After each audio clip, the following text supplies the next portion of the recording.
presumably they're in confident mood ahead of this one. Don't jinx it, Alex. It's been a long time since Real Madrid have lost a Champions League final, but it's funny because you reflect on all of these Real Madrid Champions League finals in the past 20 years or so, and there's been so many it's hard to keep track. But this is probably the most favored they've been in a final since Leverkusen in 2002.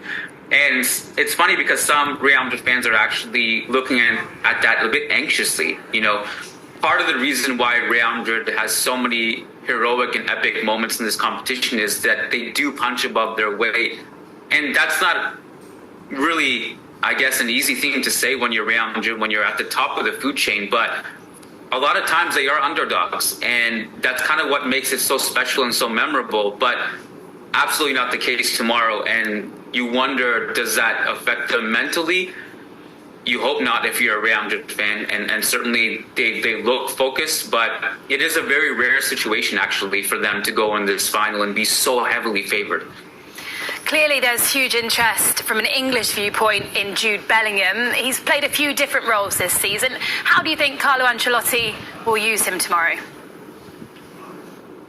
Probably a little bit deeper than usual. I mean, he started the season on fire in part because he was playing higher up the pitch, and that had to do with Vinicius being injured for stretches, Rodrigo being out of form, obviously losing Karim Benzema in the summertime. But as the season has unfolded, he's progressively played a little bit deeper and deeper. And with Vinicius and Rodrigo both starting tomorrow, I think a lot of the importance of Jude Bellingham will come on the defensive end and also to carry the ball through transition. He's so good at that. I mean, he's done so much important defensive work this season that may have gone unnoticed because of his goal scoring.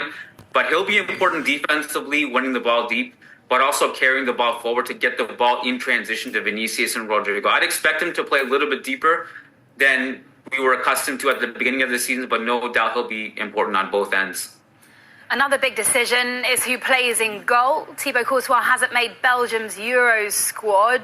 Can we expect him to start tomorrow? Also, what's the latest on Andre Lunin? Because the last